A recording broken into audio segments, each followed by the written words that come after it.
नमस्कार मित्रांनो. तर आज आपण नवीन टॉपिक म्हणजे काय संख्येचे प्रकार हा टॉपिक शिकणार आहोत. हा टॉपिक आपण पहिला बेसिक मध्ये काय काय आहे त्या गोष्टी पहिला आपण शिकणार आहोत. शून्यापासून हा व्हिडिओ आपण चालू करणार आहोत. तर बघा, संख्येचे प्रकार आपल्याला शिकायचे आहेत. सर्वप्रथम आपल्याला संख्येचे प्रकार शिकायचे आहेत. मग संख्येचे प्रकारमध्ये सर्वप्रथम आपले संख्येचे मेन म्हणजे 3 टाईप पडतात. म्हणजे कुठले कुठले? रिअल नंबर, इमॅजिनरी नंबर आणि कॉम्प्लेक्स नंबर. तर जवळपास रिअल नंबर म्हणजे काय, इमॅजिनरी नंबर म्हणजे काय आणि कॉम्प्लेक्स नंबर म्हणजे काय हे आपण पहिला समजावून घेऊया. तर बघा, रिअल नंबर म्हणजे काय, आता आपल्याला सर्वांनी संख्या मालिका बघितली असणार आहे. अशी संख्या मालिका बघितली असणार आहेत. सर्वांनी संख्या मालिका बघितल्या तर त्यात हा शून्य असतो. शून्याच्या बाजूला इकडं 1 2 3 असं असतं. तर या बाजूला किती असतं रे? -1 -2 -3 असं असतं. बरोबर. मग ज्या संख्या आपण या रेषेत मांडू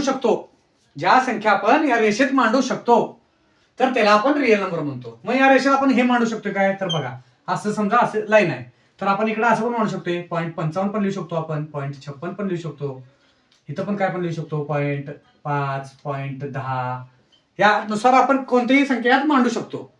मग ज्या संख्या आपण यात मांडू शकतो तर त्या सर्व राहतात रिअल संख्या. आपल्या स्पर्धा परीक्षेमध्ये तर तुम्ही बघितला तर रिअल संख्यावरच प्रश्न पडतात. तरी पण आपण समजून घेण्यासाठी इमेज नंबर म्हणजे काय, कॉम्प्लेक्स नंबर म्हणजे काय हे पण बघून घेऊया. म्हणजे कसं, यावर पण बघा लाईनवर आपण रूट मध्ये नंबर पण मांडू शकतो. म्हणजे रूट म्हणजे किती रे बाबा, √3 म्हणजे किती, 1.732 असतं. बरोबर, 1.732 असतं. तर 1.732 पण आपण या रेषेवर मांडू शकतो. म्हणजे हे काय आहे, हा पण एक रिअल नंबर आहे. तर इमॅजिनरी नंबर म्हणजे काय, म्हणजे इमॅजिनरी म्हणजे काय, काल्पनिक नंबर. नावातच तुम्हाला दिसायला आलंय हा काल्पनिक नंबर आहे. नावातच दिसायला आले तुम्हाला की हा काल्पनिक नंबर आहे. मग काल्पनिक नंबर म्हणजे काय, ज्या संख्यांचा वर्ग केल्यानंतर, ती संख्या निगेटिव्हच राहते. ती संख्या निगेटिव्ह मध्येच राहते वर्ग केल्यानंतर, तर त्याला आपण काल्पनिक नंबर म्हणतात. म्हणजे काल्पनिक नंबर म्हणजे उदाहरण कुठलं येते तरी, तर असं येते बघा, -√3 असं समजा आहे संख्या. -√3 अशी संख्या आहे समजा. तर -√3 असल्यावर आता समजा आपण याचा वर्ग केला तर काय येणार रे, -3 येणार. परंतु आपल्याला रूट काढता येणार नाही. -3चा आहे तसंच ठेवायला लागणार, आपला रूट निघत नाही. मग आपण काय करतो, याला -3 ला रूट मध्ये काय लिहितो आपण, इथं +3 लिहितो आणि इथं -1 असं लिहितो. म्हणजे बरोबर 3 - 1 बरोबर किती, -3च राहतं. हाय तसं राहणार. बरोबर. मग -3 लाच आपण काय म्हणून करतो, तर -1 ला आपण काय म्हणतो रे, आय म्हणतो. आय म्हणतो. आय म्हणजे काय रे, आय म्हणजे असतं आयोटा. याला आयोटा टर्म अशी म्हणतात. मग आयोटा टर्म म्हणजे काय, ही सर्व जे इमॅजिनरी नंबर आहे ते प्लस मध्ये लिहिण्यासाठी आपण काय करणार, मग याचं उत्तर काय येणार रे, √3i असं लिहितो आपण. कारण आय म्हणजे आयोटा म्हणजेच काय, -1 असतं. म्हणून हे √3 आहे. म्हणजे इमॅजिनरी नंबर जो असतो तर ते प्रत्येक जागी असंच येतं की त्याच्या एका स्थानी आय असं येतं. म्हणजे त्याच्या एका टर्मला आय अक्षर फिक्स येतं, ते म्हणतात इमॅजिनरी नंबर. म्हणजे √3i आलं, असं आलं. किंवा कुठलं पण धरा. आता उदाहरण समजा, याच्या जागा आपण अजून एक उदाहरण घेऊया, म्हणजे तुम्हाला क्लिअरली समजेल की नेमकं इमॅजिनरी नंबर काय आहे तो. आता बघा, -25 आहे समजा. -25चं रूट निघते का रे, तर नाही निघत. तर काय करणार आपण याला, सर्वप्रथम आपण लिहिणार याला असं, म्हणजे 25 आणि कंसात लिहूया -1. बरोबर. मग 25चं रूट आपण काढू शकतोय का काय, तर 25चं रूट आपण काढू शकतोय. 25चं रूट आपण काय करू शकतोय, काढू शकतोय. मग 25चं रूट काय येते रे, 5 आणि -1चं काय लिहिणार, आय, म्हणजे 5 आहे. हे आलं इमॅजिनरी नंबर. असं काढायचं आपल्याला. हे इमेज नंबर म्हणजे सर्व असं येते. तर समजा नुसतं असं लिहिलं √25 तर याचं उत्तर 5 येते. हा इमेज नंबर राहणार नाही, हा रिअल नंबर राहणार. कारण जिथं वजाबाकी चिन्ह येते अंडर रूट मध्ये आणि तिथं आय हा कन्सेप्ट म्हणजे आय हे लागतं, तर त्याला म्हणतात इमॅजिनरी नंबर. तर पुढचा बघा, कॉम्प्लेक्स नंबर. आता पुढचे कन्सेप्ट काय रे, कॉम्प्लेक्स नंबर आहे. पुढचा नंबर काय रे, कॉम्प्लेक्स नंबर आहे. मग कॉम्प्लेक्स नंबर म्हणजे काय, यात अजून एक कन्सेप्ट आहे इमेज नंबर मध्ये, ते एक सांगतो तुम्हाला. म्हणजे उदाहरण बघा, आता समजा -5 √-5 -3 घेऊया, म्हणजे तुम्हाला कळेल. -3 आता समजा इथं 4 घेतला असं समजा. असं जर असलं तर इमेज नंबर समजा तुम्हाला डायरेक्ट ओळखायचा आहे. तर काय करणार, कोणत्याही संख्येचा वजा संख्येचा जरी तुम्ही वर्ग केला तर त्याचं उत्तर हे पॉझिटिव्ह येतं. तर बघा आता याचा वर्ग केला आपण तर काय येणार आहे उत्तर -5चा वर्ग किती तरी 25 म्हणजे हा रिअल नंबर आहे. आता याचा वर्ग केला तुम्ही, याचा वर्ग केल्यावर काय होणार फक्त अंडर रूट जाणार -3 येणार तर हा रिअल नाही, हा काय येणार इमॅजिनरी नंबर येणार कारण ज्याचा वर्ग केल्यावर तो वजामध्ये राहिला, हा इमॅजिनरी नंबर येणार म्हणजेच काल्पनिक संख्या आहे. तसंच 4चा वर्ग करा, ह्याचं किती आलं रे 16 आलं, हा आहे तसा पॉझिटिव्ह मध्येच आहे म्हणजे हा राहिला कुठला रिअल नंबर राहिला. तर या उदाहरणाद्वारे आपण तुम्हाला समजावून सांगितलं की रिअल नंबर म्हणजे काय आणि इमॅजिनरी नंबर म्हणजे काय. इमॅजिनरी नंबरला रूट मध्ये तर येतच आणि चिन्ह पण वजा असतं, त्यात रूट मध्ये तर येतच आणि चिन्ह सुद्धा वजा असतं, त्याला म्हणतात इमॅजिनरी नंबर. आता कॉम्प्लेक्स नंबर, कॉम्प्लेक्स नंबर म्हणजे काय जटिल संख्या. जटिल संख्या म्हणजे काय, जटिल संख्या म्हणजे काय ज्या संख्येत रिअल नंबर आणि इमॅजिनरी नंबर हे दोन्ही मिसळून असतात. रिअल नंबर आणि इमॅजिनरी नंबर दोन्ही मिसळून असतात त्यालाच आपण जटिल संख्या असं म्हणतो म्हणजेच कॉम्प्लेक्स नंबर म्हणतो. कॉम्प्लेक्स नंबर म्हणजे काय समजा असं आहे 3 + 4 आहे, हा इमेज नंबर म्हणजे 3 + 4 आयोटा, 3 + 4 आयोटा ह्याला म्हणतात आपण इमेज नंबर. तसंच अजून एक घ्या 2 + 5 आयोटा म्हणजे 2 + 5 आहे. म्हणजे हे दोन्ही ज्या कन्सेप्ट येते म्हणजे रिअल नंबर पण येतो त्यात आणि त्यात इमॅजिनरी नंबर पण येतो त्याला आपण काय म्हणतो जटिल संख्या असं म्हणतो. ही आहे जटिल संख्याची व्याख्या. तर बघा आता आपण स्टडी करताना शक्यतो पेपरला पडताना वगैरे रिअल नंबरवरच प्रश्न पडतात. ज्या संख्या अंकमालेवर आपण टाईप करतो तर त्याला आपण रिअल नंबर मध्येच कन्सेप्ट येतात. तर ही झाली आपली वास्तविक संख्या, इमॅजिनरी संख्या आणि कॉम्प्लेक्स नंबर. म्हणजे कसं तिन्ही नंबरचा आपला आता बेसिक झालं. आता बघा आपल्याला मेन स्टडी करायचं कुठल्या तर त्या रिअल नंबर म्हणजे किती वास्तविक नंबरावर आपल्याला मेन स्टडी करायचं आहे. मग वास्तविक नंबर मेन पार्ट मध्ये 2 पार्ट मध्ये डिवाइड होतात. ते म्हणजे काय रे परिमेय संख्या म्हणजे काय रॅशनल नंबर एक आणि अपरिमेय संख्या इररेशनल नंबर एक, अशा 2 कन्सेप्ट मध्ये आपण हे डिवाइड करतो. मग रॅशनल नंबर म्हणजे काय आणि इररेशनल नंबर म्हणजे काय हे आपल्याला सर्वप्रथम कळायला पाहिजे. मग रॅशनल नंबर म्हणजे काय रे कोणती पण संख्या असू दे, रॅशनल नंबर म्हणजे काय कोणती पण संख्या असू दे ज्या संख्या आपण p/q फॉर्म मध्ये लिहू शकतो, p/q फॉर्म मध्ये लिहू शकतो तर त्याला आपण परिमेय संख्या म्हणतो p/q फॉर्म. परंतु एक अट आहे की q हा 0 नसला पाहिजे, q हा 0 नसला पाहिजे. म्हणजे काय रे q 0 नसला पाहिजे म्हणजे काय p/q आणि q हा 0 नसला पाहिजे म्हणजे काय. म्हणजे समजा आता आपण 2 लिहिले अंक, 2 आकडा लिहिला, 2 आकडा लिहिला तर आपण p/q फॉर्म मध्ये लिहू शकतो का 2 ला तर लिहू शकतो 2/1 म्हणजे हा p/q फॉर्म मध्ये लिहिला आपण तर हे काय रे परिमेय संख्या आहे बरोबर. किंवा कोणतेही पूर्णांक अंक असू दे म्हणजे समजा असा आहे 1.3 आहे समजा, असा आहे समजा कोणतेही पूर्णांक आहे म्हणजे 1.3 आहे तर हे पण परिमेय संख्यामध्ये येते. त्याला पण आपण p/q फॉर्म मध्ये लिहू शकतो तर बघा कसं लिहिणार 13/10 असं लिहू शकतो का नाही रे आपण. तर हे सर्व परिमेय संख्या आहेत. ज्या संख्या आपण p/q फॉर्म मध्ये लिहू शकतो तर ते परिमेय संख्या आहेत. तर बघा आता उदाहरण काय रे 0 ही परिमेय आहे का नाही रे हे पण महत्वाचा मुद्दा आहे. 0 ही परिमेय आहे का नाही तर 0 ही परिमेय मध्ये येते. का सांगतो 0/1 लिहिलं तर 0 उत्तर येतं म्हणून ही परिमेय संख्या म्हणजे p/q मध्ये आपण लिहू शकतो याला, म्हणून याला आपण परिमेय मध्ये कन्सिडर करतो. तर उदाहरणार्थ आपलं दुसरं जर बघितलं q जर असं उलट लिहिलं आपण 1/0 लिहिलं तर याचं उत्तर काय येते रे अव्याख्य येते. अव्याख्य येते, अव्याख्य म्हणजे काय इन्फिनिटी येते.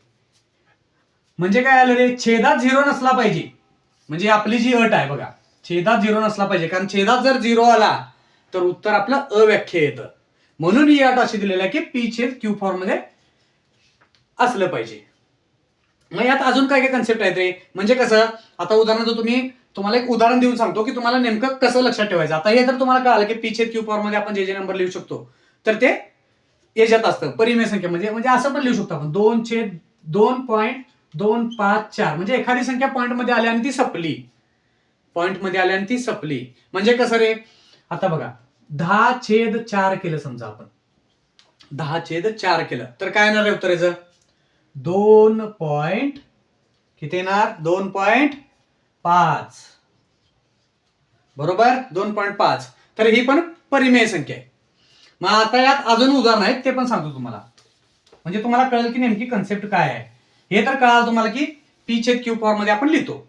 तर पुढे बघा अजून पण समजा असं एक उदाहरण दिलं तुम्हाला 20/3 असं लिहिले समजा 20/3 असं आहे समजा तर काय येणार रे 20/3 म्हणजे काय येणार 3 संघ 18 राहिले 2 3 संघ 18 परत राहतात 2 परत 3 संघ 18 म्हणजे असं आहे कंटिन्युअस 6 6 6 6 येत राहते आणि कंटिन्युअस हे येतच जातं कंटिन्युअस हे येतच जातं. म्हणजे काय रे कंटिन्युअस जर येत राहिलं म्हणजे काय म्हणायचं आहे की एकच संख्या जर पुन्हा पुन्हा पुन्हा रिपीट होत असेल एकच संख्या किंवा एखाद्या संख्येचा संच रिपीट होत असेल तर त्याला सुद्धा आपण परिमेय संख्या म्हणतो. म्हणजे कसं आता याला आपण एवढं 6 लिहिणारच नाही कारण एक संख्या ही 6 या आकडा रिपीट झाले तर आपण काय करणार 6 ला इथं बार करणार तर 6 ला आपण हे बार करणार म्हणजे आपण आवर्ती कन्सेप्ट शिकतो बघा ती कन्सेप्ट इथं आहे. म्हणजे ह्याला पण आपण परिमेय मध्ये कन्सिडर करतो. ज्या संख्या म्हणजे कसं ज्या संख्येचा अंत होत नाही म्हणजे भागाकार केला किंवा त्या संख्येची व्हॅल्यू अंत होत नाही तर त्याला आपण अपरिमेय संख्या म्हणतो. आणि ज्या संख्येचा अंत होतोय तर त्याला परिमेय संख्या म्हणतो. परिमेय संख्यामध्ये आणि काय आहे की ज्या संख्या अंत पण होत नाही परंतु रिपिटेटिव्ह अक्षर येतं. म्हणजे कसं आता आपलं उत्तर काय आलं इथं 6.666666 म्हणजे रिपिटेटिव्ह होत राहतं 6 तर त्याला आपण परिमेय म्हणतो. तर ही कन्सेप्ट फक्त एकाच आकड्याला लागू होते का तर नाही. तर अजून पण समजा अशी कन्सेप्ट आली समजा 2.141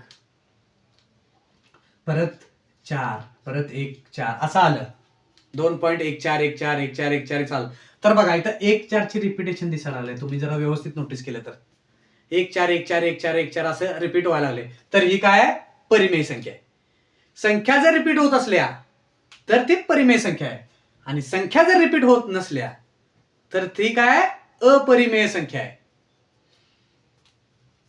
संख्या जर रिपीट होत असल्या तर ती परिमेय संख्या जर रिपीट होत नसल्या तर ती अपरिमेय. या सर्व झाल्या परिमेयचे उदाहरण.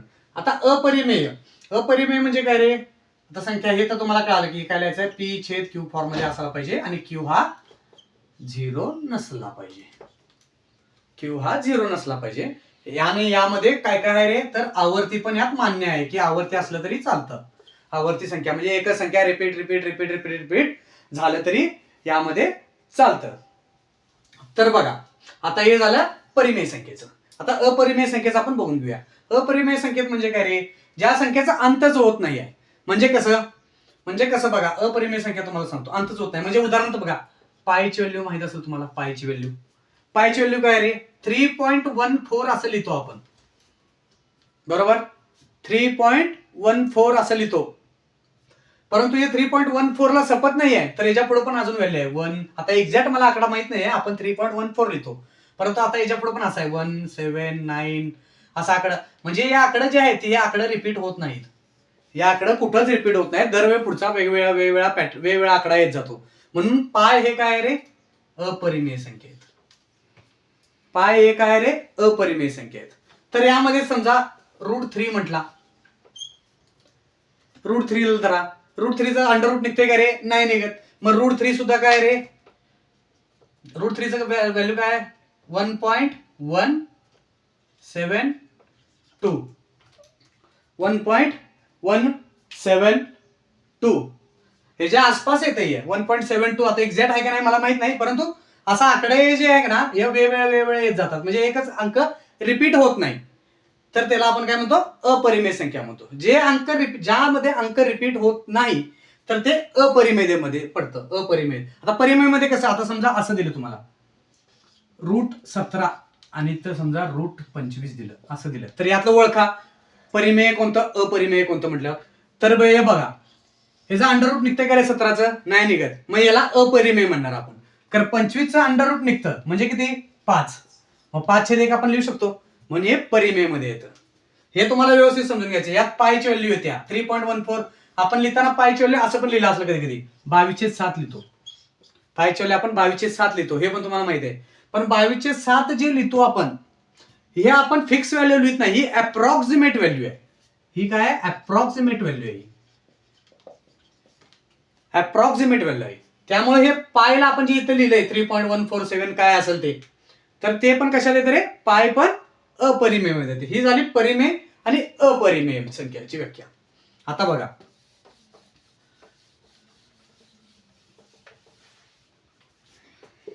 परिमेय झालं, अपरिमेय झालं. आता बघा परिमेयाचे आणि टाइप्स आहेत. अपरिमेय को ध्रुव शे थांबव की. ते का थांबवते ती अपरिमेय को शेवट इथे बी रूल तो लागे. तर हे झालं परिमेय आणि अपरिमेय संख्या. तर परिमेय संख्यामध्ये अनेक उपप्रकार पडतात. परिमेय संख्यामध्ये अनेक उपप्रकार पडतात. ते उपप्रकार काय आहेत ते बघा. तर बघा इथं काय आहे, अपूर्णांक संख्या आणि हे पूर्णांक संख्या. पूर्णांक संख्या म्हणजे काय रे, तर 1 2 3 4 म्हणजे जिथं पॉईंट नाही आहे पूर्ण संख्या आहे ती, तर त्याला म्हणायचं पूर्णांक संख्या. आणि अपूर्णांक काय आहे, जिथं पॉईंट आहे किंवा अंश छेद मध्ये लिहिलेला असतो, तर त्याला म्हणायचं आपण अपूर्णांक मध्ये. तर अपूर्णांक मध्ये बघा, अपूर्णांक मध्ये 4 टाईप आहेत. 4 टाईप कुठले कुठले, छेदाधिक, अंशाधिक, पूर्णांक युक्त आणि दशांश अपूर्णांक. म्हणजे याच्या प्रत्येक शब्दामागे अपूर्णांक म्हणजे छेदाधिक अपूर्णांक असं नाव आहे, अंशाधिक अपूर्णांक, तसंच पूर्णांकयुक्त अपूर्णांक आणि दशांश अपूर्णांक असं आहे. तर बघा छेद अधिक म्हणजे काय म्हटलं, छेद अधिक म्हणजे काय, अंशापेक्षा हा छेद मोठा असतो म्हणून तो छेद अधिक असा आहे. म्हणजे कसं, छेदाधिक अपूर्णांक म्हणतात. म्हणजे इथं उदाहरणार्थ बघा 3/4, 4 हा मोठा आहे म्हणजे छेद मोठा, छेद अधिक म्हणजे छेद हा मोठा. इथं पण बघा 5/8 आहे म्हणजे 8 हा 5 पेक्षा मोठा आहे म्हणून छेद अधिक आला. तर काय आलं हे, छेदाधिक अपूर्णांक. खाली बघा अंशाधिक अपूर्णांक असं दिले. अंशाधिक अपूर्णांक म्हणजे काय, जिथं अंश मोठा असतो छेदापेक्षा त्याला म्हणायचा अंशाधिक अपूर्णांक. तर इथं बघा 9/2 आहे, 9 हा मोठा आहे 2 पेक्षा म्हणून अंश हा मोठा आहे म्हणून अंशाधिक अधिकार. इथं बघा 3/5 लिहिले, 3 हा बारका आहे, 3 हा बारका आहे आणि 5 हा मोठा आहे म्हणजे हा अंशाधिक आहे का, नाही आहे, हा छेदाधिक आहे. तर इथं आपल्याला ह्याला 5/3 करायला पाहिजे म्हणजे हा बरोबर येईल, अंशाधिक अपूर्णांक होईल. तर या लक्षात द्यायचं आहे की जिथं अंश मोठा असेल तर त्याला अंशाधिक म्हणणार, जिथं छेद मोठा असेल तर तिथं छेदाधिक अपूर्णांक. मग इंग्लिशमध्येच काय म्हणतात, छेदाधिकाला त्याला प्रॉपर फ्रॅक्शन म्हणतात आणि याला काय, अंशाधिकला इनप्रॉपर फ्रॅक्शन असं म्हणतात. तर खाली बघा, खाली काय असतं, मिक्स्ड युक्त म्हणजे मिक्स्ड म्हणजे काय, पूर्णांक युक्त अपूर्णांक. पूर्णांक युक्त अपूर्णांक. पूर्णांक युक्त अपूर्णांक कसं आहे तरी बघा, एक अंक पूर्णांक मध्ये असतं आणि बाकीचं अपूर्णांकात असतं म्हणजे अंश छेद मध्ये असतं. म्हणजे कसं रे, आपण बघा 11/2 लिहिलं तर कसं लिहिणार आपण याला, 2 × 5 केलं तर किती येते रे, 2 × 5 10 आणि त्यात 1 मिळालं की 11 होतं म्हणून 1/2 म्हणजे 5 आणि हाफ म्हणजे 5/1/2 असं पण लिहू शकतो आपण. ते ज्याला म्हणतात जिथं पूर्णांक पण आहे आणि जिथं अपूर्णांक पण आहे तर त्याला पूर्णांक युक्त अपूर्णांक असं म्हणतात. तर त्याला काय म्हणतात, मिक्स्ड प्रपोर्शन असं म्हणतात. बरोबर. खाली काय, दशांश अपूर्णांक. दशांशला काय आहे, पॉईंट लिहिणार, तिथं पॉईंट आहेत तर ते फोड करून दिलेलं आहे आपल्याला फक्त 0.3, 0.4, 0.5, 0.6. तर याला काय म्हणणार आपण, दशांश अपूर्णांक. या झाल्या दशांश अपूर्णांक. तर या झाल्या सर्व अपूर्णांकी संख्या. अपूर्णांकी संख्या मधलं हे उदाहरण झालं. आता पुढचा आपला शेवटचा पॉईंट राहिलाय पूर्णांक संख्या.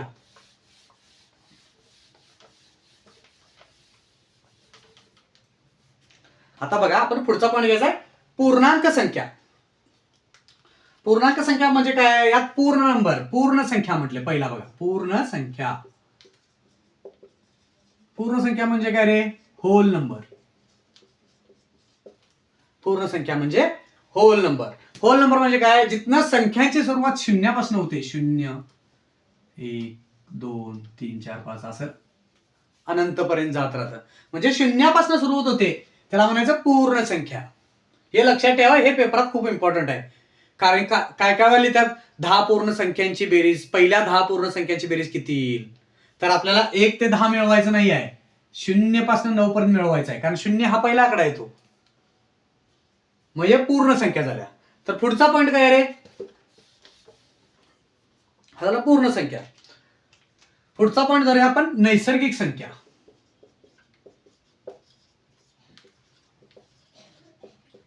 नैसर्गिक संख्या. नैसर्गिक संख्या कायम 1 पासून सुरुवात होते, हे तुम्हाला माहित पाहिजे. 1 2 3 4 असं अनंतपर्यंत जातं, 1 पासून सुरुवात होते. म्हणजे प्रश्नात देताना त्यांनी व्यवस्थित दिलेलं असते, पहिल्या 10 नैसर्गिक संख्याची बेरीज किती, पहिल्या 10 नैसर्गिक संख्यांची सरासरी किती. नैसर्गिक संख्या म्हटलं तर तिथनं सुरुवात ही 1 पासून होत्या आणि जिथं पूर्ण संख्या म्हटल्या तर तिथनं सुरुवात ही शून्यातून होत्या. त्यामुळे हे तुम्हाला माहित पाहिजे. आता तिसरं काय आहे रे, ऋणात्मक संख्या. ज्या संख्या ऋण आहेत त्याला ऋणात्मक म्हणजे किती रे, -1, -2, -3 असं अनंतपर्यंत जायत राहील, ह्याला म्हणायचं ऋणात्मक संख्या. तर बघा ह्या संख्या झाल्या. तर आपल्याला मेन शिकायचं काय रे आता यापुढं नैसर्गिक संख्याचं उपप्रकार शिकायचे आहेत. नैसर्गिक संख्याचं उपप्रकार शिकायचे. आता बघा ह्यात पुढं काय आहे रे, समसंख्या, विषम संख्या, मूळ संख्या आणि संयुक्त संख्या. सम, विषम, मूळ आणि संयुक्त. तर बघा सम, विषम, मूळ. तर सम म्हणजे काय रे, सम म्हणजे काय, समलाच आपण इवन नंबर असं सुद्धा म्हणतो. समसंख्या त्यालाच इवन नंबर असं सुद्धा म्हणतो. इवन नंबर म्हणजे काय, त्या संख्येला 2 ने निशेष भाग जातो. ज्या संख्येला 2 ने निशेष भाग जातो, पूर्ण भाग जातो, तर त्याला आपण समसंख्या म्हणतो. म्हणजे काय रे, 2, 4, 6, 8, 10, 12 या सर्व झाल्या समसंख्या. तर पुढे बघा विषम संख्या. विषम संख्यालाच काय म्हणतो आपण, ऑड नंबर्स म्हणतो. हे खूप इम्पॉर्टंट टॉपिक आहे. ऑड नंबर म्हणजे काय रे, ज्याची सुरुवात बघा 1, 3, 5, 7, 9 असं आहे, तर त्याला म्हणतात ऑड नंबर्स. बरोबर. सम झाल्या, विषम झाल्या, ऑड नंबर झाला. आता बघा पुढचा आपण शिकायचा ते मूळ नंबर. हे पुसून घेतो.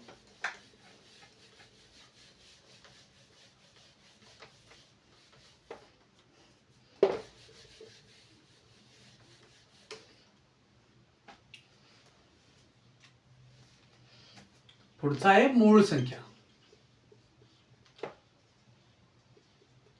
मूळ संख्या.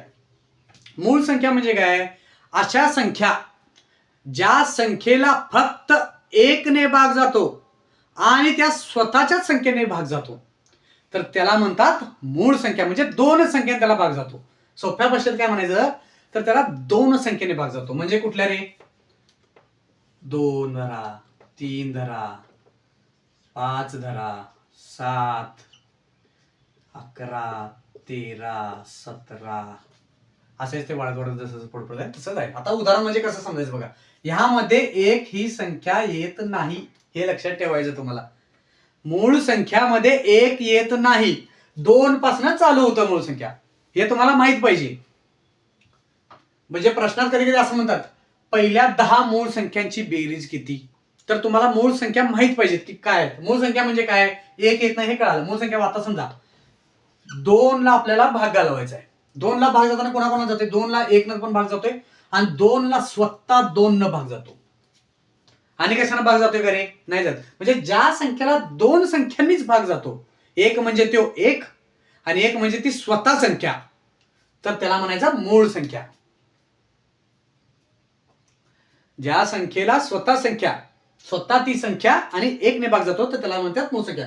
असंच 3 ला घ्या किंवा 5 ला धरा. आपण 5 ला धरा तर कशाने, त्याला 1 ने भाग जातो आणि 5 ने भाग जातो, म्हणजे 2 संख्याने भाग जातो, तर त्याला म्हणायचं मूळ संख्या. 1 ते 100 पर्यंतच्या मूळ संख्या तुम्ही बघा एकदा व्यवस्थित. तुम्हाला मी सांगतो जसं गणित येईल तसानुसार मी सांगत जातो 1 ते 100 पर्यंत कुठल्या कुठल्या संख्या येतात ते. आता बघा पुढं काय म्हणतात रे, संयुक्त संख्या. संयुक्त संख्या म्हणजे काय रे, कंपोजिट नंबर्स. याला आपण प्राईम नंबर म्हणतो. मूळ संख्याला प्राईम नंबर म्हणतो आणि याला कंपोजिट नंबर म्हणतो. मग कंपोजिट नंबर म्हणजे काय, ज्या संख्येला 2 पेक्षा जास्त संख्येने भाग जातो. म्हणजे काय म्हणतोय मी, ज्या संख्येला 2 संख्येपेक्षा जास्त भाग जातो, तर त्याला म्हणतात कंपोजिट नंबर्स. म्हणजे काय, समजा 8 आहे, समजा 9 घ्या, 15 घ्या. 8 ला बघा कशाने भाग जातोय रे, 1 न तर भाग जातोयच 8 ला, बरोबर. 2 न पण जातोय, 4 न पण जातोय आणि 8 न सुद्धा जातोय, स्वतःच्या संख्येने सुद्धा जातोय. म्हणजे हे संख्या किती झालं, 1, 2, 3, 4, म्हणजे 2 पेक्षा जास्त आहे त्याला, बरोबर. म्हणून हे झालं कंपोजिट नंबर, म्हणजे संयुक्त संख्या आहे. अशीच ही पण बघा 9 ला कशाने भाग जातोय, 1 जण जातोय, 3 न जातोय आणि स्वतः 9 न जातोय. इथं पण 2 पेक्षा जास्त आहेत, म्हणजे ही पण संयुक्त संख्या झाली. 15 ला बघा 1 न झालं, 5 न झालं आणि 15 न झालं आणि अजून एक आहे 3 न पण जातो याला. म्हणजे 1, 5, 3 आणि 15 या 4 संख्येने जातोय. म्हणजे काय सोप्या भाषेत काय की संयुक्त संख्या म्हणजे काय, ज्या संख्येला 2 संख्येपेक्षा जास्तने भाग जातो तर त्याला म्हणतात संयुक्त संख्या. आणि ज्या संख्येला केवळ त्याच संख्येने आणि 1 ने भाग जातो तर त्याला म्हणतात मूळ संख्या. हे तुम्ही लक्षात ठेवायचं आहे. तर याच्यावरची आपण काही उदाहरणे घेऊ, म्हणजे तुम्हाला अजूनपर्यंत कन्सेप्ट काही कळालं नसेल तर ते उदाहरणाद्वारे पूर्णपणे क्लिअर होतील. आणि कुठला जर पॉईंट तुम्हाला जर समजला नसेल तर तुम्ही व्हिडिओ एकदा रिपीट पाठीमाग घ्या आणि परत एकदा ते बघा. क्लिअर तुम्हाला कळेल की नेमकं काय मी म्हणत आहे, म्हणजे कुठले कन्सेप्ट कळाले नाही ते पण तुम्हाला समजून जाईल. तर आपण याच्यावरची आता काही उदाहरणे घेऊया. तर बघा, आता आपण संख्येचे प्रकार शिकलो, तर त्यावरची आपण आता काही उदाहरणं बघूया, म्हणजे तुमचे कन्सेप्ट व्यवस्थितपणे पूर्णपणे क्लिअर होतील. आता बघा, 40 ते 78 पर्यंत किती नैसर्गिक संख्या आहेत? 40 ते 78 पर्यंत किती नैसर्गिक संख्या आहेत? तर कसं काढायचं रे? सर्वप्रथम काय करायचं, दोन संख्या ज्या दिल्यात यांची वजाबाकी करून घ्यायची. म्हणजे किती रे? 78 वजा 40 म्हणजे किती आलं रे? 38. 78 वजा 40 38 आणि यात प्लस 1 करायचं म्हणजे किती आलं रे? पर्याय क्रमांक 4 हे उत्तर. म्हणजे करायचं काय तुम्हाला, ह्यातनं पहिला करायचं काय, तर याचा पहिला वजाबाकी करायची नैसर्गिक संख्या करण्यासाठी आणि त्यामध्ये अधिक 1 करायचं म्हणजे उत्तर तुम्हाला बरोबर येत आहे. म्हणजे बघा, 78 वजा 40 केल्यावर आलं 38 आणि त्यामध्ये 1 मिळवलं 39 म्हणजे पर्याय क्रमांक 4 हे ते बरोबर उत्तर आहे. म्हणजे उदाहरण ते कसं अधिक 1 का केलं हे समजण्यासाठी तुम्हाला सांगतो. आता उदाहरण बघा, आपला समजा 5 ते 10 संख्या मोजायच्या आहेत. 5 ते 10 संख्या मोजायच्या आहेत. तर संख्या एकूण किती आहेत? 5 ते 10 आहेत. तर संख्या किती होणार बघा, 5 ते 10 म्हणजे हाताने मोजून बघा, 5, 6, 7, 8, 9, 10 म्हणजे 6 आकडे झाले बरोबर. परत त्याची वजाबाकी करायला किती बघा, 10 मधनं 5 गेले, राहिले 5 म्हणून, कारण यात 5 हा सोडून दिलेला असतो आपण, ते ऍड करण्यासाठी आपण अधिक 1 करतोय म्हणून 6 आलं. म्हणून टोटल माणसं किती आहेत? 6 आहेत. असं कन्सेप्ट करा. तसंच ही कन्सेप्ट आहे. म्हणून मोठ्या संख्येतनं बारके वजा केलं आणि अधिक 1 केलं तर याचं सूत्र असं येतंय. तर त्याच पद्धतीने खालचं गणित तुम्ही सोडवायचा प्रयत्न करा. म्हणजे बघा, यात काय दिले? 128 आणि 498 दिले. सेमच काढायचं आपल्याला, नैसर्गिक संख्या काढायची. ही फक्त मी एक्स्ट्रा एक्झाम्पल साठी दिली आहे. तर बघा, 498 मधनं 128 वजा करा. 498 वजा 128. 498 मधनं 128 आपल्याला वजा करायचं आहे. तर काय येणार आहे उत्तर? 8 मधनं 8 गेले 0, 9 मधनं 2 गेले 7 आणि हे 370 झालं बरोबर. परंतु यात एक संख्या ऍड करायला लागणार, प्लस 1 म्हणजे किती उत्तर आलं रे? 371. पर्याय क्रमांक 2 हे जर बरोबर उत्तर आहे. हे झालं नैसर्गिक संख्या. तिसरा प्रश्न बघा, तिसरा प्रश्न पण तसाच आहे. इथं पण काय करायचं आहे? 510 मधनं आपल्याला किती वजा करायचं आहे? 324 वजा करायचं आहे बरोबर. 510 मधनं 324 वजा करायचं आहे तर किती येणार आहे? 10तनं 4 गेले, 6 गेले, 6 राहिले. 11तनं 3 गेले, किती उरते रे? 11तनं 3 गेले, 3 राहिले. 11तनं 3 गेले, 8 उरले बरोबर. इथं पण एक जाणार म्हणजे किती आलं? 186 आलं बरोबर. 186 आलं आणि अजून एक आपल्याला एक ऍड करायचं आहे म्हणजे 187 हे प्रश्नाचं बरोबर उत्तर येईल. हे झाला हा पॉइंट. आपण हे नैसर्गिक संख्या झालं. मग याच्या पुढे आपण समसंख्या कशा काढायच्या त्याच्यावरचे आपण प्रश्न बघूया. म्हणजे मी तुम्हाला डायरेक्ट असा प्रश्न पूर्ण लिहित नाही, फक्त आकडे लिहितो. त्यात आपण किती समसंख्या आहेत आणि किती विषम संख्या आहेत हे आपण काढायचं आहे. तर आता आपण पुढचा प्रश्न, समसंख्या आणि विषम संख्या किती आहेत हे काढायचं आहे. मग त्यासाठी आपण पहिला उदाहरण घेऊया. 57 ते 120 मध्ये एकूण किती समसंख्या आणि किती विषम संख्या आहेत हे आपल्याला काढायचं आहे. तर काय करायचं, पहिला 57 ते 120 आहे बरोबर. तर पहिला आपण काय काढून घ्यायचं? नैसर्गिक संख्या किती आहेत ते पहिला काढून घ्यायचे. यात पण नोटीस जर तुम्ही व्यवस्थित केला असेल तर बघा, 57 ही विषम संख्या आहे, 120 ही समसंख्या आहे. हे बघितलंय तुम्ही. ज्यावेळी एक संख्या विषम असते, एक संख्या सम असते, तर त्यावेळी काय करायचंय? तर बघा, पहिला सर्वप्रथम यांच्यातली वजाबाकी करून घ्या. किती येणार आहे? 120 मधनं 57 गेले, राहिले 63. बरोबर. मग नैसर्गिक संख्या काढण्यासाठी आपण +1 करतो, म्हणून +1 केलं. नैसर्गिक करण्यासाठी +1 करतो. आणि आता आपल्याला सम किंवा विषम काढायचे असल्या तर याला डायरेक्ट /2 करायचं. तर याला डायरेक्ट /2 करायचं. म्हणजे किती तरी 64/2 म्हणजे किती आलं रे? 32. यात 32 सम आहेत आणि 32 विषम संख्या आहेत. कधी वापरायचं रे? ज्यावेळी एक सम असेल, एक विषम असेल आणि एक सम असेल, किंवा एक सम असेल आणि एक विषम असेल. तर याच पद्धतीने आपण दुसरं एक उदाहरण घेऊया, म्हणजे तुम्हाला कळेल. 123 ते 140 पर्यंत किती आहेत रे? 123 ते 140 पर्यंत किती आहेत? तर बघा, सर्वात प्रथम काय करून घ्यायचं आपण? यांची वजाबाकी करून घ्यायची, म्हणजे नैसर्गिक संख्या काढून घ्यायच्या. 140 वजा 123 किती आहे? 17. बरोबर. क्वेश्चन आहे 17. नैसर्गिक संख्या काढण्यासाठी +1 करा आणि आपल्याला टोटल सम किंवा विषम काढण्यासाठी /2 करा. म्हणजे उत्तर किती आलं रे? 9 संख्या. बरोबर. 9 संख्या आल्या. ह्या बाबतीत ज्यावेळी एक संख्या विषम, एक संख्या सम असते, तर त्यावेळी समसंख्या आणि विषम संख्याची संख्या ही समान असते. दोन्ही इक्वल येतात. म्हणजे हा 32 सम आले, विषम पण 32च येणार, कारण यात एक सम आहे, एक विषम आहे. ही झाली पहिली कन्सेप्ट. तर दुसरी कन्सेप्ट काय आहे? एक मिनिट.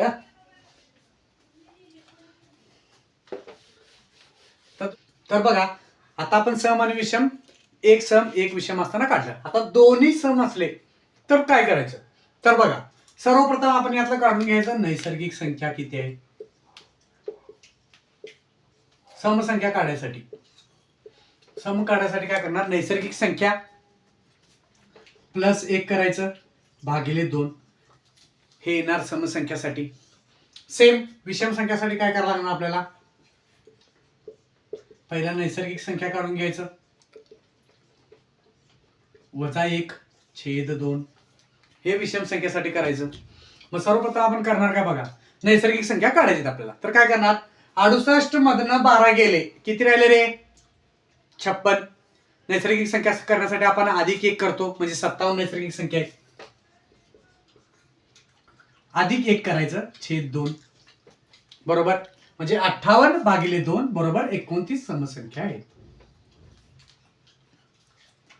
आता दुसरं बघा, सेम नैसर्गिक संख्या आपण मागाशी काढल्यात 57च आहेत.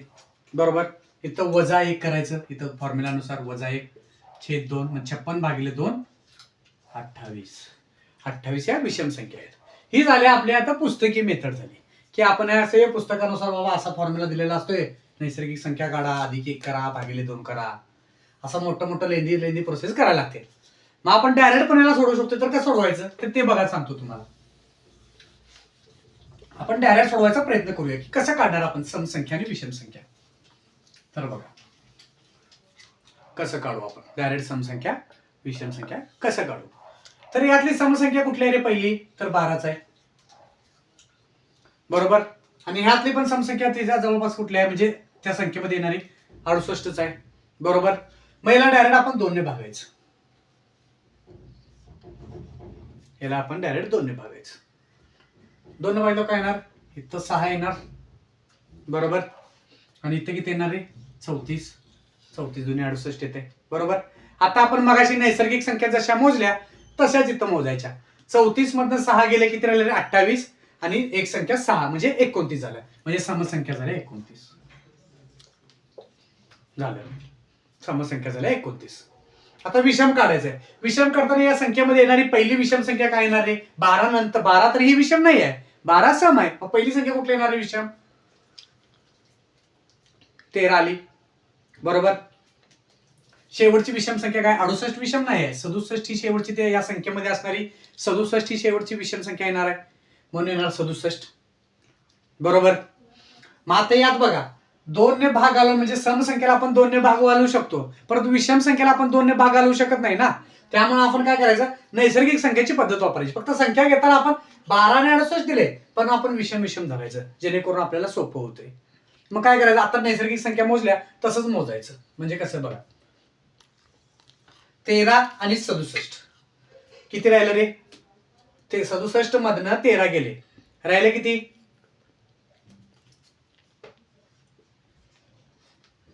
54 राहिलं. बरोबर.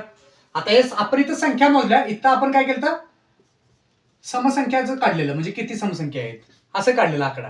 परंतु इथं आपण संख्या काढल्या, म्हणून इथं काय करायचं, भागिले 2 करायचं. बरोबर. म्हणजे 27 आलं या, आणि त्यामध्ये 1 मिळवायचं पहिली संख्या, म्हणजे हे किती आलं, 28. हे झालं विषम संख्यासाठी. म्हणजे काय केलं आपण, समसंख्या काढण्यासाठी काय केल्या, पहिला समसंख्या कुठल्या त्या घेतल्या, डायरेक्ट 2 ने भागलं आपण, डायरेक्ट 2 ने भागलं. 2 ने भागल्यावर 6, 34 आणि यांची वजाबाकी केल्याने अधिक 1 केलं. बरोबर. मग इथं काय केलं, इथं आपण विषम विषम केल्या, यांची वजाबाकी केली, भागिले 2 केलं, अधिक 1 केलं. इथं पण हा रूल फॉलो होतो. म्हणजे इथं आपण जो डायरेक्ट इथं 13 आणि 68 वापरलाय तोच आपण इथं आणि इथं पण वापरू शकतो. म्हणजे कसं बघा, 68 मधनं 12 गेले, राहिले किती रे, 56. 56 भागिले 2 अधिक 1 करा, इथं पण उत्तर तेच येणार 29. असं पण करू शकता, असं पण करू शकता, दोन्हीनं उत्तर तेच येणार आहे. आणि तो पहिला जो सांगितला नैसर्गिक संख्या काढा, अधिक 1 करा, भागिले 2 करा, तर त्यासाठी फॉर्म्युला लक्षात ठेवा. यात तुम्हाला सम आणि विषम संख्या कोणत्या आहेत त्या जरी कळाल्या तरी तर तुम्ही उत्तर काढू शकताय. तर बघा, आपण पुढचा मुद्दा घेऊया यातला, म्हणजे तुम्हाला आणि जरा क्लिअर होईल.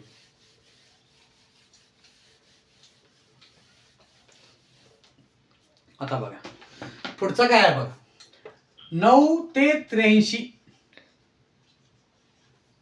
9 ते 83 मधले आपल्याला एकूण समसंख्या आणि विषम संख्या काढायचे आहेत.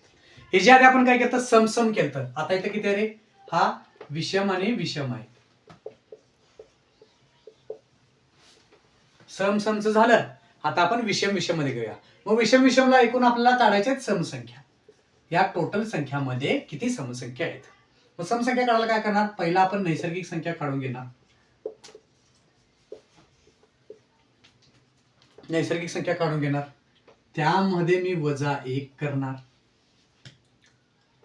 भागिले 2 करणार, म्हणजे माझा समसंख्या येईल.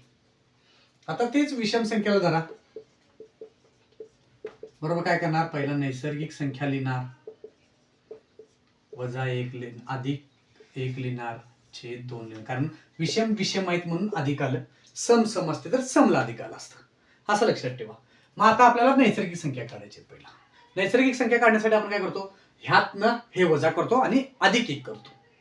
बरोबर. मग 83 मधनं 9 गेले, किती झालं रे, 74 झालं. 83 मधनं 9 गेले, 74 झालं.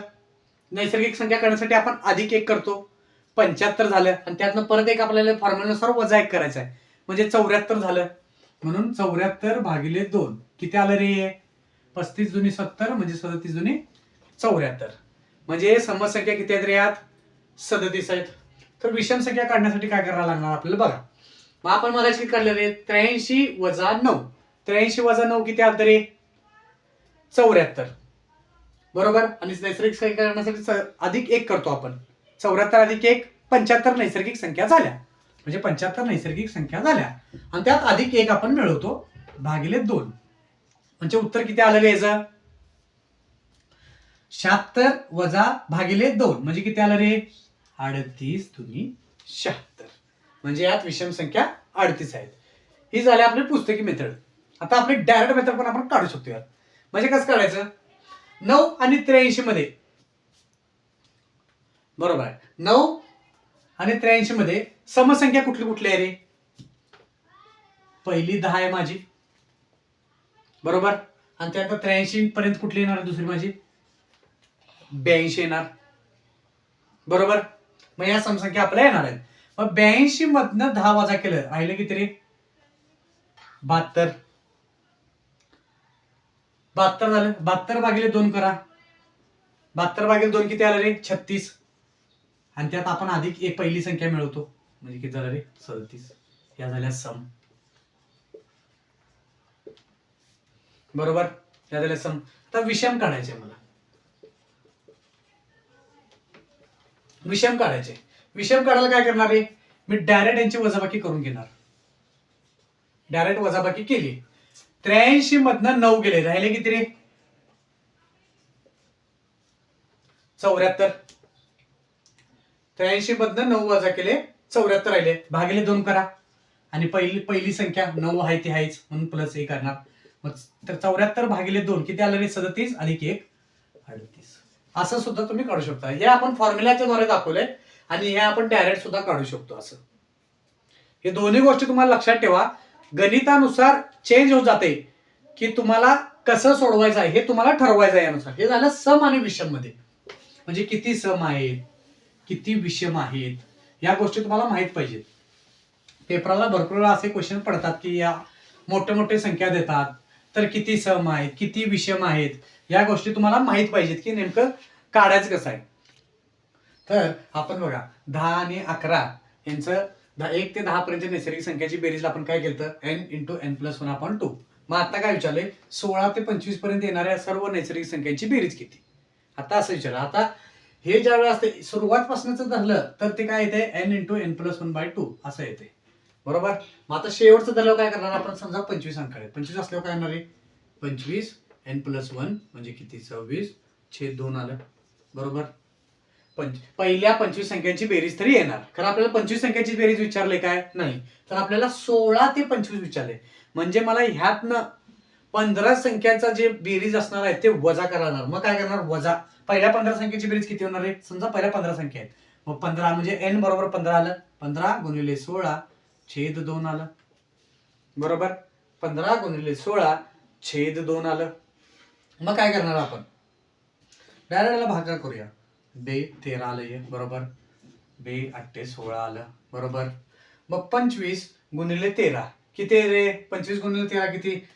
25 × 10 केलं 250 येते आणि प्लस 75 म्हणजे किती आलं रे? 325 आलं, बरोबर. 25 10 250 आणि वरचे 75 म्हणजे किती? 325 आणि 15 8 किती रे? 120. 15 8 120 म्हणजे उत्तर किती येणार आहे? 325 मधून 120 वजा केलं तर उत्तर किती येणार आहे? 205. म्हणजे या प्रश्नाचं बरोबर उत्तर आहे. मग नेमकं करायचं कसं आहे बघा. पहिल्या 1 ते 10 सुरुवातपासून जर दिला असेल तर आपण हा डायरेक्ट फॉर्म्युला इम्प्लिमेंट करू शकतो, परंतु जर मधनं दिला असेल तर आपल्याला असा फॉर्म्युला इम्प्लिमेंट करायला लागेल. फॉर्म्युला हाच आहे, फक्त इम्प्लिमेंट असा करायचा आपल्याला. तर यात आपण दुसरा पॉईंट पण घेऊ शकतोय, म्हणजे कसं की तुम्हाला सांगतो बघा. आता आपले 16 ते 25 दिले किंवा आपल्याला दुसरा कुठला पण देतील, म्हणजे बाबा समजा असं दिलं आपल्याला 41 ते 50 असं दिलं. समजा 41 ते 50 असं दिलं. 41 ते 50 पर्यंत येणाऱ्या सर्व नैसर्गिक संख्यांची बेरीज किती? तर काय करणार आपण? पहिला आपण टोटल 50 संख्या मानायच्या. म्हणजे काय करायचं? n म्हणजे किती? 50. 50 × 51/2 यांची बेरीज झालं. पहिल्या 50 संख्येची बेरीज झालं. मग आपल्याला इथं 41 ते 50 म्हटले म्हणजे पहिल्या 40 संख्येचा आपल्याला वजा करायचं. मग आपल्याला n आता 40 धरायचा. वजा 40 × 41/2 करायचं. म्हणजे प्रोसेस तीच राहणार, फक्त आकडे त्यांनी वेगळे दिले तर आपल्याला असं इम्प्लिमेंट करायचं आहे. मग शेवटी एक गुणाकार भागाकार करून आपल्याला उत्तर काढायचं आहे. तर फॉर्म्युला नेहमी राहणार का आपला? n × n+1/2. जर सुरुवातपासून असले तर डायरेक्ट इम्प्लिमेंट होईल आणि जर मधनं दिलं असेल तर आपल्याला असा फॉर्म्युला लावावा लागेल. जर सुरुवातपासून असल्यावर डायरेक्ट आणि जर मधून दिला असेल तर आपल्याला हा फॉर्म्युला लावायला लागेल. तरी सर्वांनी लक्षात ठेवायचं आहे. तर आता आपण पुढचा टॉपिक म्हणजे काय? वर्ग कसं काढतात हे आता बघून घेऊया. शॉर्टट्रिक पद्धत वगैरे कसं इम्प्लिमेंट करायचं काय. तर बघा मी तुम्हाला 2 ते 3 टाईप दाखवतो की नेमकं कसं आपण वर्ग काढू शकतो. तर बघा सर्वप्रथम आपण 43 ला घेऊया. मग 43 चा वर्ग काढायचं कसं रे? 43 चा वर्ग काढायचा आहे. मग आपण काय करायचं? तर बघा एक पहिली पद्धत सांगतो तुम्हाला कसं करायचं. पहिला काय करायचं? 43 ला आहे तसं 43 म्हणून लिहून घ्यायचं, बरोबर. मग 43 ला पहिला ह्याचा वर्ग करायचा. किती आला रे? 9 येतो, ते लिहून घ्यायचं. इथं मध्ये अशी लाईन मारायची. 9 म्हणजे काय? ज्यावेळी एकच आकडा येतो तर इथं 0 लिहून घ्यायचं. 0 9 लिहून घ्यायचं, बरोबर.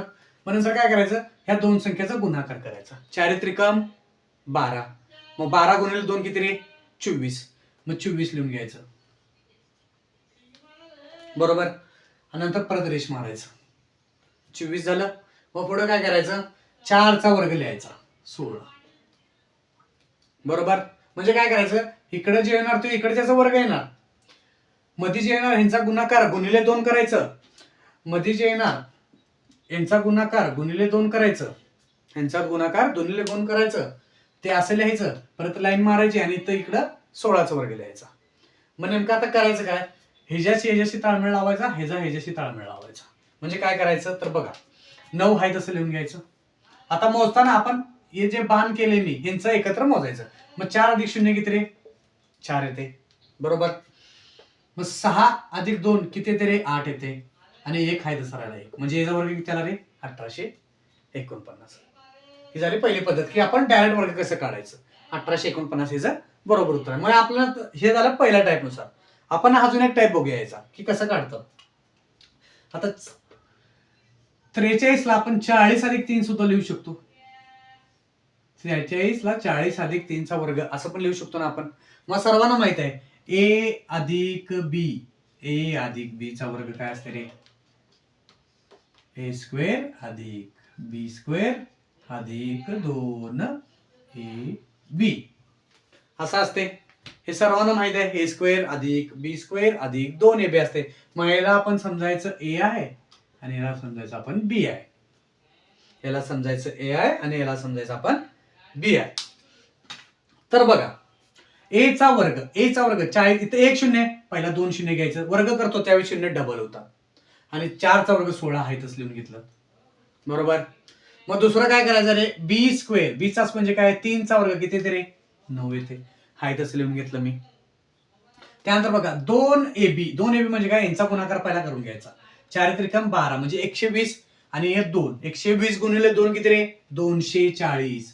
मग 240 हे लिहून घ्यायचं आणि यांची तिघांची बेरीज करायची. तर बघा काय येते रे, 9 आलं, 0 अधिक 4 4 आलं, 6 अधिक 2 8 आणि 1, म्हणजे येणं सुद्धा उत्तर तेच येते. ही झाली दुसरी पद्धत. असं सुद्धा आपण करू शकतो. तर हे 2 पद्धत झाल्या. आता अजून एक पद्धत आहे आपल्यापाशी, म्हणजे आपण डायरेक्ट गुणाकार सुद्धा डायरेक्ट कसं करू शकतो ते पण तुम्हाला दाखवतो. की बघा आता समजा असं आहे, डायरेक्ट पहिला लिहून घ्यायचं 43 गुणिले 43 असं लिहून घ्यायचं. सर्वप्रथम असं लिहून घ्यायचं. लिहून घेतल्यावर करायचं काय बघा, पहिला यांचा गुणाकार करायचा, दरवेळी एकच आकडा लिहायचा, एवढं लक्षात ठेवा. म्हणजे तुम्हाला दाखवतो बघा, 3 त्रिक 9 आलं, एकच स्थान आलं, एकच आकडा आहे त्यामुळे 9 डायरेक्ट लिहून घ्यायचं. ज्यावेळी 2 आकडे येईल, म्हणजे समजा 20 आलं तर इथं 0 लिहून घ्यायचं आणि 2 हातचा घ्यायचा. एकच आकडा आला त्यामुळे डायरेक्ट आपण 9 लिहिलं. आता बघा दुसऱ्यांदा काय करायचं, ह्यांचा गुणाकार आणि ह्यांचा गुणाकार करायचा. बघा 4 त्रिकम 12 आणि 4 त्रिकम 12, 12 अधिक 12 किती रे, 24 आलं म्हणून मी फक्त लिहिणार इथं 4, 24 आलं म्हणून फक्त मी इथं लिहिणार 4 आणि हातच्याला घेणार 2. 24 आलं म्हणून मी लिहिलं 4, हातच्याला घेतलं 2. मग आता शेवटला राहिला कुठला गुणाकार रे, तर ह्यांचा गुणाकार राहिलाय. 4 चौक 16 अधिक 2 18, 1849. असं सुद्धा तुम्ही काढू शकताय. तिन्ही पद्धतीनं उत्तर तुमचं तेच येणार आहे. तर वर्ग हे असं काढायचं. मग त्याच पद्धतीनं आपण पुढच्यांचे वर्ग काढू. तर बघा, हे तिन्ही पद्धती तुम्ही लक्षात ठेवा.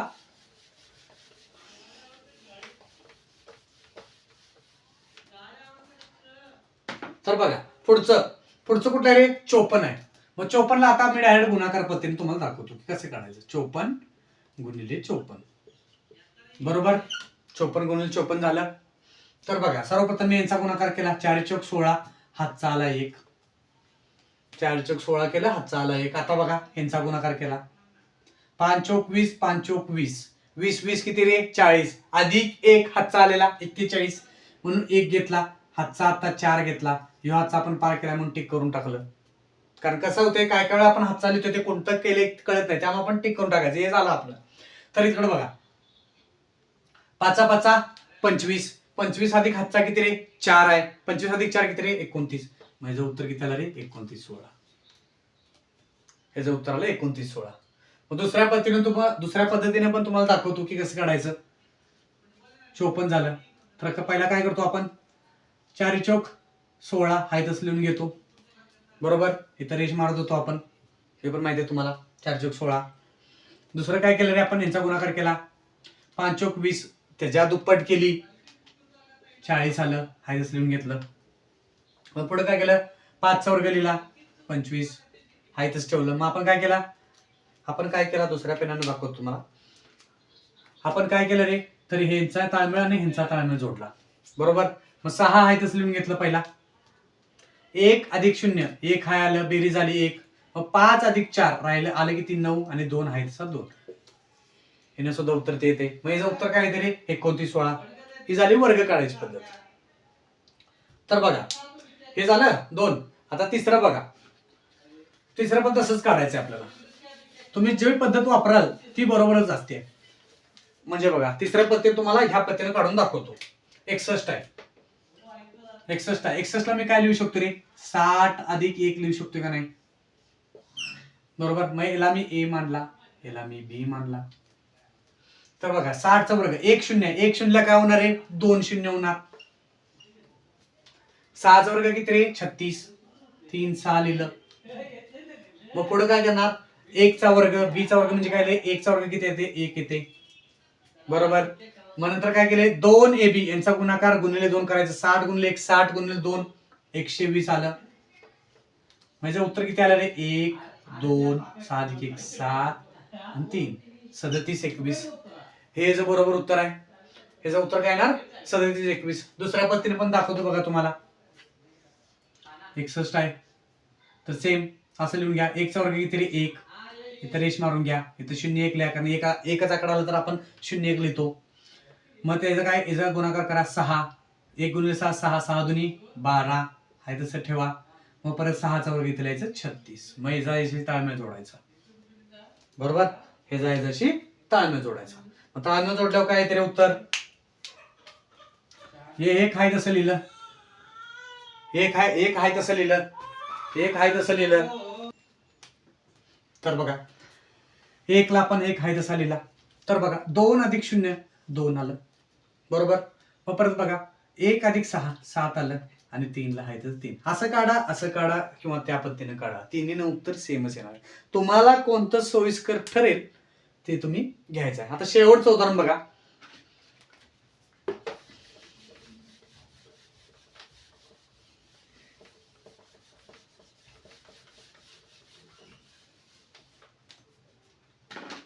आता बघा शेवटचं उदाहरण कोणतं आहे रे, 39 चा वर्ग.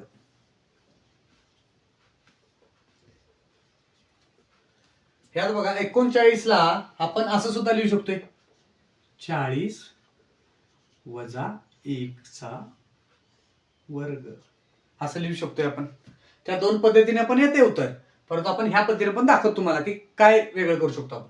तर बघा 40 वजा ए म्हणजे काय करायचं आपण.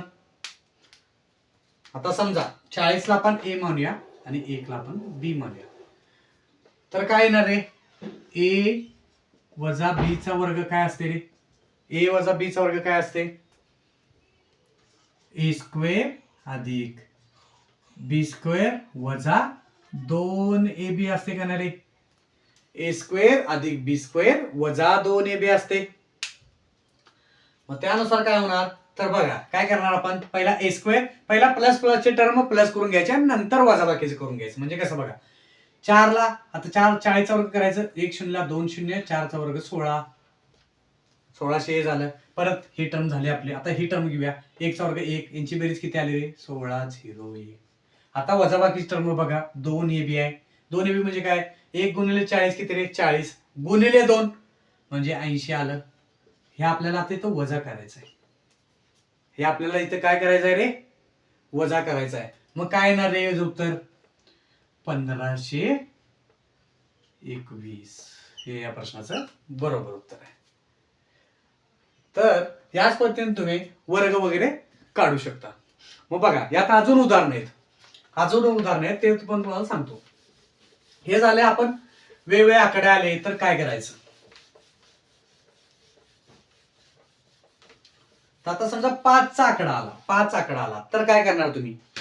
आता समजा 5 चा आकडा आला म्हणजे कसं, आता समजा तुम्हाला असं विचारलं 15 चा वर्ग 35 चा वर्ग आणि 75 चा वर्ग असा समजा तुम्हाला विचारलं.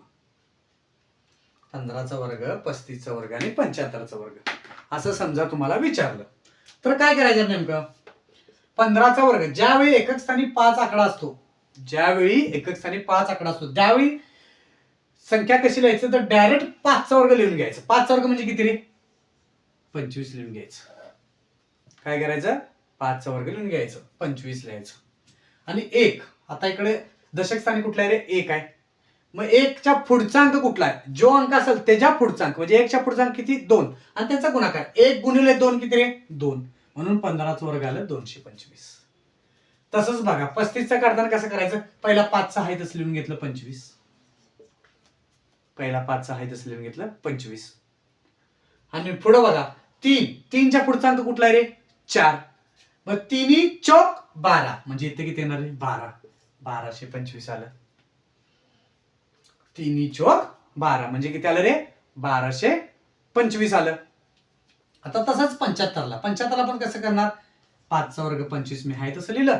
7 गुणिले 8 7 8 किती रे? 56.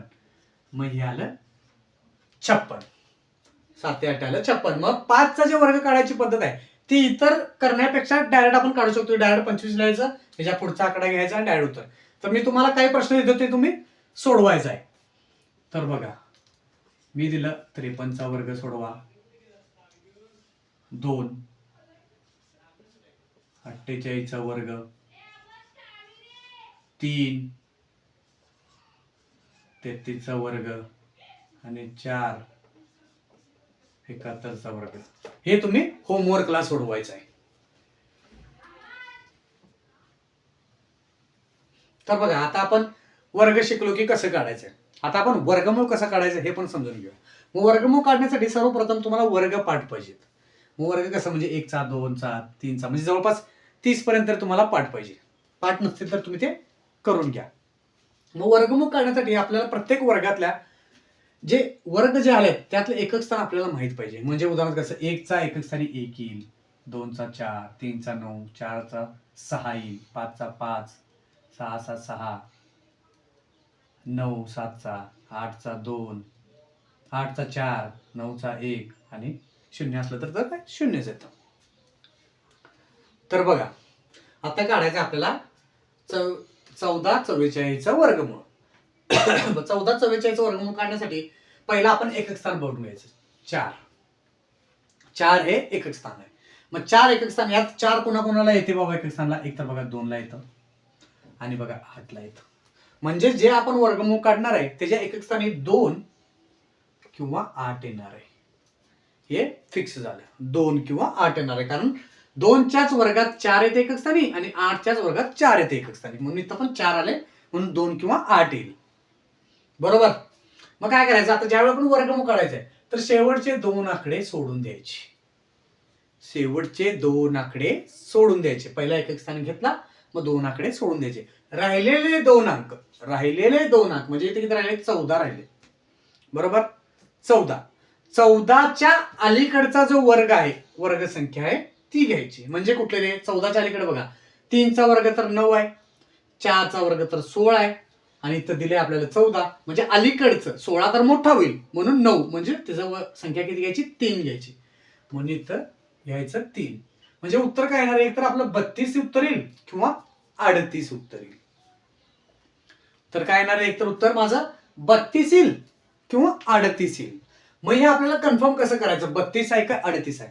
मग आपण मगाशी शिकलोय की बाबा ज्याच्या एकक स्थानी 5 असतं ती संख्या आपल्याला काढणं एकदम सोपं ठरतं. मग आपण काय करायचं 32 आणि 38 मध्ये 35 संख्या आहे ही तर माहिती आहे तुम्हाला.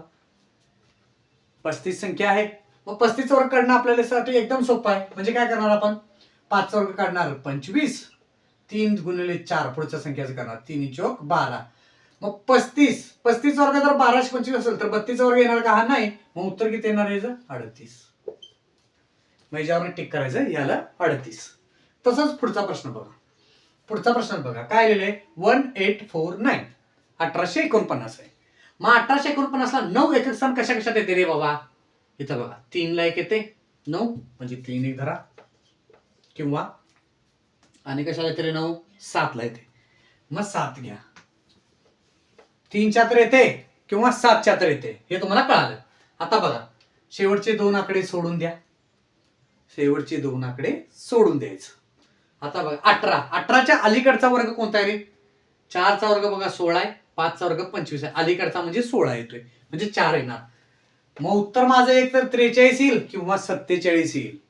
मग परत इथं परत 45 मधला आकडा घ्यायचा, 45. 45चा वर्ग करून बघायचं किती आहे तरी, 5 5 25, 4 पंचे 20. बघा 45चा वर्ग जर 20 25 येत असेल तर यापेक्षा ही संख्या काय आहे, बारकी आहे. मग बारकी आहे म्हटलं उत्तर काय येणार रे, 43. ह्या संख्येचं वर्गमूळ काय येणार, 43. तसंच पुढचं संख्या बघा, शेवटचं एकक स्थान काय आहे, 6 आहे. मग 6 कशात येते रे, 4च्या ह्याच्यात येते आणि 6च्या ह्याच्यात येते. मग उत्तर काय येणार, एकतर एकक स्थानी 4 येणार किंवा 6 येणार, 4 किंवा 6 येणार, बरोबर. मग नंतर काय करायचे, 2 आकडे सोडून द्यायचे. नंतर आपल्याला 2 आकडे सोडून द्यायचे. मग 57च्या अलीकडे कुठला आहे रे, अरे तो बघा 7चा वर्ग 49 आहे आणि 8चा वर्ग 64 आहे, म्हणजे 7 घ्यायला लागणार आपल्याला, कारण 64 मोठा होतोय म्हणून इथं 7. एक तर 74 येईल, नाहीतर माझं उत्तर 76 येईल. मग आपण घ्यायचं 75चं पहिला बघायला. 75चं किती येणार आहे, 25, 7 8 56. ही संख्या बारकी आहे, ह्यापेक्षा ही संख्या मोठी आहे आपली 57, म्हणजे उत्तर काय येणार आहे माझं, 76 उत्तर येणार. कारण ही संख्या बारकी आली 75ची, त्यापेक्षा मोठा ही संख्या म्हणून 76 आलं. तसंच बघा 15 129 9 आहे. 9 आलं की एकच स्थानला काय काय तरी 3 1 येतंय, 7 1 येते, म्हणजे 3 किंवा 7 येणार. एवढं तरी कळालं तुम्हाला, फिक्स 3 किंवा 7. शेवटला 2 आकडे सोडा, 2 आकडे सोडा. इथं राहिले किती रे, 151 झालं. 151ला आता तुम्हाला अजून पाडेपाठ पाहिजे, म्हणजे 12चा वर्ग किती येतो रे, 12चा वर्ग आहे 144 आणि 13चा वर्ग किती आहे रे, 169 आहे. मग बघा 151 आहे, 12चा वर्ग त्यापेक्षा बारका पडतोय, म्हणजे 144 आहे, म्हणून इथं 12 घेणार, म्हणजे 123 तरी उत्तर येईल किंवा 127 तरी उत्तर येईल. मग आता आपण काय वर्ग कशाचा काढायचा रे, 125चा काढायचा डायरेक्ट. मग काढायला काय करणार, हे 25 घेणार, 12 गुणिले 13 किती येते रे, 156 येते. 12 गुणिले 13 156 येते, कारण 12चा वर्ग 144 अधिक 12 करा, 156 येते. मग 156 पेक्षा ही संख्या काय आहे, बारकी आहे, म्हणून उत्तर पण बारकं येणार. तसंच बघा पुढचं, आता इथं बघा एकक स्थानी 5 आहे. एकक स्थानी 5 ज्यावेळी असेल त्यावेळी वेगळ्या पद्धतीने सोडवू शकता तुम्ही. म्हणजे कसं बघा, 25 तुम्हाला माहिती आहे, प्रत्येक 5 जर एकक स्थानी असेल तर त्याच्या वर्गामध्ये 25 फिक्स येतेच, म्हणून 5 तर फिक्सच आहे, 100% फिक्स झाले. 5 फिक्स आहे. आणि 30 म्हणजे काय, सलग 2 संख्यांचे गुणाकार, म्हणजे काय करायचं, 5 गुणिले 6 बरोबर 30 होते. सलग 2 संख्याचा गुणाकार बघायचा, सलग 2 म्हणजे 5 गुणिले 6 म्हणजे काय, आणि पहिली संख्या घ्यायची, म्हणजे उत्तर किती येणार आहे, 55. पहिली संख्या घ्यायची 55. तसंच हे उदाहरण बघा, 25चं मी डायरेक्ट घेतलं 5, 25चं मी डायरेक्ट घेतलं 5 आणि 72 म्हणजे किती रे, 8 गुणिले 9, 8 9 72, यातली पहिली संख्या घ्यायची, म्हणजे उत्तर किती आलं रे, 85. हे जर बरोबर उत्तर आहे. तर बघा हे पद्धत आहे वर्गमूळ काढण्याची. तर आता आपण वर्गमूळ झालं, आता आपण घनमूळ कसं काढायचं ते शिकणार आहोत. तर आता आपण वर्गमूळ कसं काढायचं बघितलं, तर आता आपण घनमूळ कसं काढायचं ते बघून घेऊया. मग त्यासाठी सर्वप्रथम तुम्हाला घन हे माहित पाहिजेत. मग घन मी इकडे राईट साईडला लिहिले, तुम्ही बघा 1चा घन 1, 2चा घन 8, 3चा घन 27, 4चा 64, 5चा 125, 6चा 216, 7चा 343, 8चा 512, 9चा 729, 10चा 1000, 11चा पण लक्षात ठेवा, कधी कधी कामाला येते. 11चं 1331 आणि 12चं घ्या 1724, 12चं घ्या 1728, 12चं किती आहे रे, 1728.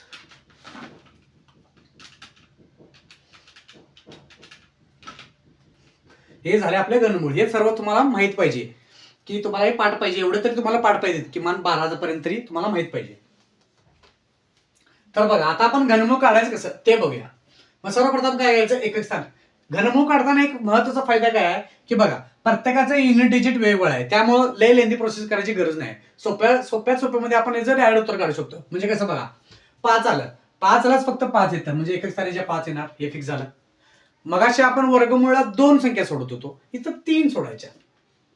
3 सोडल्या. 15. 15च्या अलीकडचे कुठले रे? 2 येते. म्हणून याचं उत्तर काय येणार रे?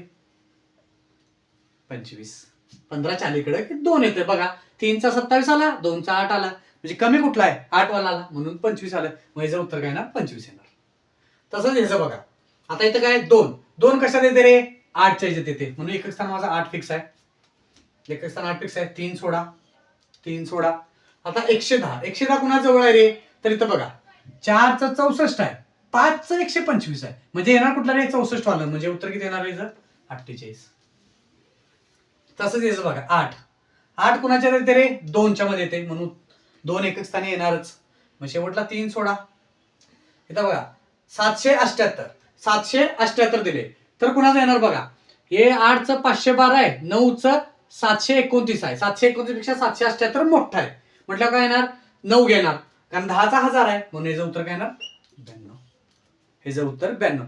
हे तुम्हाला घनमूळ पाठ असले की तुम्ही डायरेक्ट सोडू शकता. तर बघा त्याच पद्धतीने हे पण बघा. आता 2 आहे. 2 आहे म्हणजे फिक्स काय येणार आहे? 8 येणारच. 2 आहे म्हणजे 8 फिक्स येणारच. 3 अंक सोडून द्या. 3 अंक सोडून द्या. इथं किती आलं रे? 681 आलं. 681 कोणा जवळ आहे रे? 8चा बघा 512 आहे, 9चा 729 आहे. कमीवाला कोण आहे रे? 8 वाला आहे. म्हणजे 681 पेक्षा बारका कोण आहे? हा आहे, म्हणून 512 बरोबर किती येणार? 8. म्हणजे किती उत्तर येणार? 88. तसं हे बघा 7 आहे. 7 म्हणजे कोणाला येते रे? 3च्या ला येते, म्हणून पहिला 3 लिहून घ्यायचं, मग 3 आकडे सोडायचे.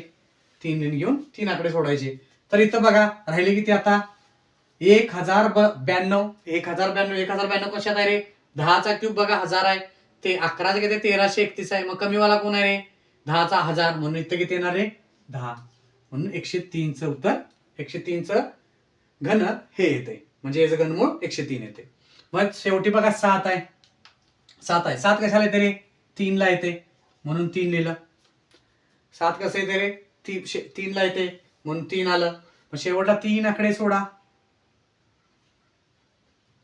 शेवटला 3 आकडे सोडा. 3 आकडे सोडा आणि राहिले किती रे? बघा 389 राहिलं. 389 कोणाच्या जवळ आहे रे? तर बघा 7चा क्यूब किती? 343. 8चा 512, म्हणजे कमीवाला कोण आहे रे? 7. म्हणून याचं उत्तर किती येते रे? 73. हे झालं घनमूळ काढायची पद्धत. यानंतर आपण काय बघूया की काही घनांची बेरीज कशी येते, वर्गांची बेरीज कशी काढायची ते आता बघूया. प्रश्न मी लिहितो तोपर्यंत. आता बघा वर्गमूळ काढायचं आपण आता बघितलंय. घनमूळ कसं काढायचं.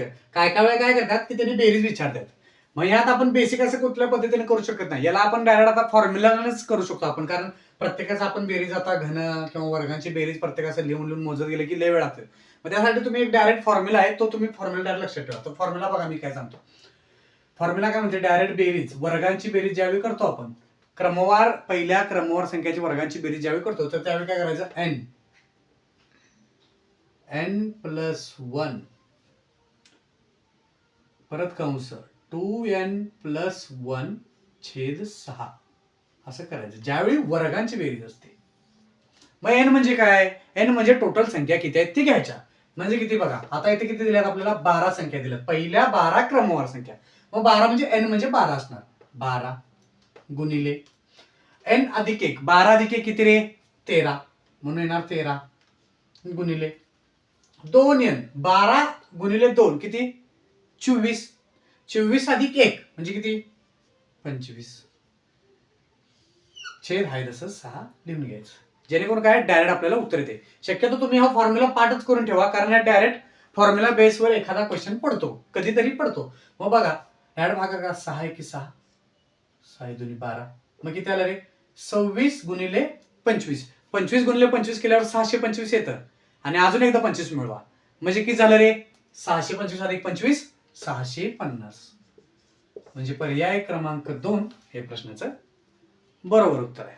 मग यासाठी काय करणार? ज्यावेळी आपण वर्गांची बेरीज करायची आहे त्यावेळी आपण हे डायरेक्ट लक्षात ठेवायचं.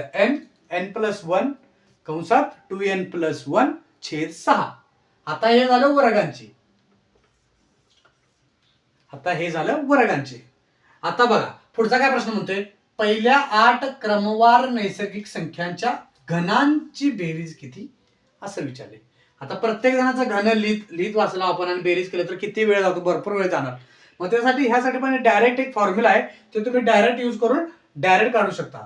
मग घनांची बेरीज काढायला काय करायला लागणार, बेरीज घनांची काय करायला लागणार तर डायरेक्ट लिहायचं n कंसात n प्लस 1, मोठं लिहितो बारकं दिसायला, n प्लस 1 छेद 2, ह्याला पूर्ण ब्रॅकेट करायचा आणि ह्याचा वर्ग करायचा. n प्लस 1 छेद 2 पूर्ण ब्रॅकेट वर्ग. मग याचं उत्तर काय येणार रे. आता n म्हणजे काय, टोटल संख्या किती आहे तिथं पण बघा. पहिल्या म्हटले, पहिल्या ज्यावेळी शब्द येईल, पहिल्या म्हणजे सुरुवातीच्या, तर 8 आलं. n बरोबर 8 आहे. 8 गुणिले 9 छेद 2, ब्रॅकेट आहे तसा आहे आणि तो वर्ग आहे तसा आहे. बरोबर. मग हे झालं किती झालं रे, 2 चोक 8 म्हणजे किती, 9 चोक 36 चा वर्ग काढायचा आपल्याला. 9 चोक 36 चा वर्ग. आता 36 चा वर्ग काढायचा आहे तर तुम्हाला मी मगाशी सांगितले 36 चा वर्ग कसं काढायचे, किंवा आता डायरेक्ट आता ऑप्शनवर तुम्ही नजर ठेवा. तर 36 चा वर्ग काढला तर 6 चा वर्ग काढला तर एकक स्थानी काय येते रे, 6 येते. मग ऑप्शन मध्ये एकक स्थानी कुठल्या 6 आहे का, आहे रे, पर्याय क्रमांक 4. हे या प्रश्नाचं बरोबर उत्तर आहे. मग तुम्हाला मी काही होमवर्कसाठी प्रश्न देतो या घनावर, तुम्ही डायरेक्ट फॉर्म्युला टाकून डायरेक्ट प्रश्नाचं उत्तर काढायचं. तर पहिल्या 1 ते 15 नैसर्गिक संख्याच्या वर्गांची बेरीज. तर तुम्हाला डायरेक्ट होमवर्क साठी काय करायचं आहे, 1 ते 15 जे आहे त्याच्या डायरेक्ट वर्गांची बेरीज आणि त्याचीच घनांची बेरीज काढून तुम्ही कमेंट मध्ये याचं उत्तर टाकायचं आहे. आणि व्हिडिओ कसा वाटला हा नक्की सांगायचा आणि व्हिडिओला लाईक करा आणि शेअर करा. धन्यवाद.